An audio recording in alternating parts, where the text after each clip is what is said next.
Today, I will be ranking the girls of Class 1A from worst to best based on their personality, design, and just how interesting they are. So to start off the rankings, let's talk about Jiro, aka the arch nemesis of recent Apple products. Already her quirk is being rendered obsolete. If you think Jiro is best girl of Class 1A, I assume you also like to eat plain white bread and only listen to Queen and Led Zeppelin on repeat. She got the nerve to have the highlights in her hair resemble audio waveforms, as if that was the most clever character design choice of all the girls. It is a little bit, I'm not gonna lie. She doesn't have the worst personality of the girls, and I do kinda like the modest look of her hero costume, but her quirk is just absolute garbage. People like to wonder how Dollar Store Violet Parr got into Class 1A, but I equally want to know how someone with prehensile earlobes with earphone jacks at the ends of them defeated giant mechs or saved a single person during the exam. I think the only real redeeming factor that I can somewhat see people liking about her is that she likes music. I myself am not a music person. I probably couldn't tell you why I like certain pieces of music other than I think the beats in the books are very pleasing. Whenever I hear my friends talking about music theory, it all just sounds like pretentious garbage to me. But then again, they probably think the same thing when I try to explain basic color theory. The second worst girl for me on this list is Momo. Now I know a lot of you at home watching right now are very surprised right about now, because you think she's gotta be at least top 3 or maybe even number 1. But I am here to tell you that your opinion is just wrong. The only redeeming factor I can think of for her is that she's probably very uptight in more ways than one, and that she wears a ponytail. Her quirk is also not exactly the worst, but I think Seto brought up a good point when he pondered the question. What if? I'll give props to her flip-flop character arc she had during her run in the anime, where she started off as a Giga Chad Alpha Sigma male on that grind set, and then she turns into superhero Virgin Fluttershy because she lost to Jotaro at the UA Olympics or whatever that shit was called, the fucking sports festival. And then Aizawa had to manipulate and lie to her into becoming a Giga Chad again by going easy on her during a training exercise. All in all, she's alright, but very overrated in my opinion. Next up on the chopping block is Toru Hakakure, otherwise known as John C.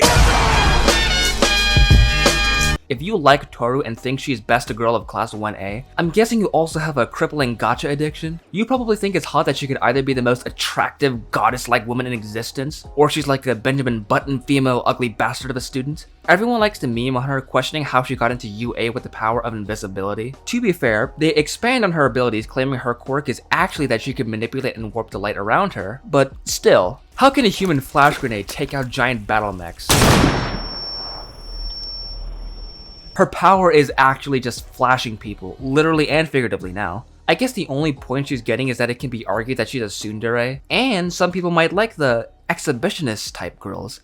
Next on the list for me is Mina Ashido, the Twitch e-girl gamer fluid dispenser. Out of all the girls in Class 1A, she's one of the girls I think possesses a quirk that I actually quite like and think is useful. The ability to secrete acids from all over her body. Now, there is no doubt in my mind that if you somehow manage to make Mina wet, the Japanese government will classify her pussy as a weapon of mass destruction. She's already acidic down there, according to biology. So imagine what immense power lies sealed away down in there in the fountain of mortality. Even if Kirishima plunged in there fully hardened, nothing but a stump is coming back out. However, I will say she is getting some points docked for her god-awful hero costume. It looks okay in the manga, I guess, kinda gives off a goopy cheetah skin-like look. But what are these colors? I can't be the only one who wants to scratch their eyes out when they look at this costume in the anime. Leaving that aside, she does have a rather attractive personality, lots of confidence and a cheery dede-go-lucky attitude, and that gets my stamp of approval.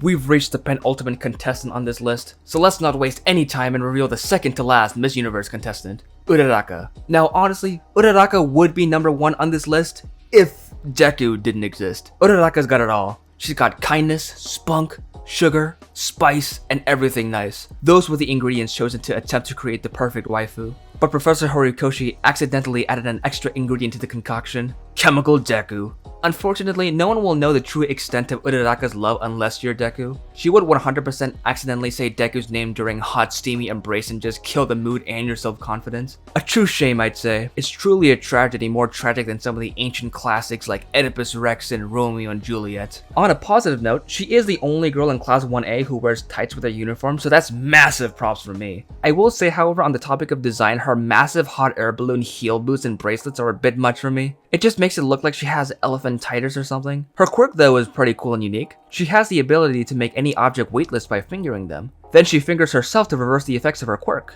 So just to wrap things up, she's top tier, but only if you're Deku.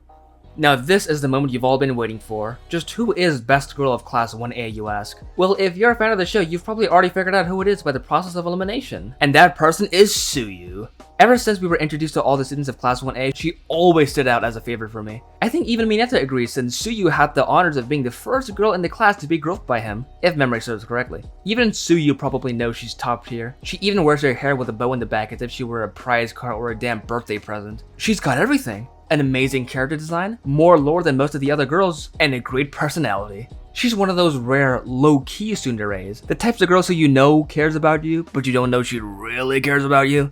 The type that won't kick the shit out of you for even insinuating a love connection, which I know is a deal breaker for a lot of you watching at home. Also, going back to the topic of design, she has a very long tongue and absolutely massive hands. If I go into any further detail, I will absolutely be demonetized, but I feel you alpha gamers watching right now can catch my drift. So there's my ranking. Do you guys agree? Or maybe you disagree? Let me know down in the comments below to let me know how wrong my opinions are.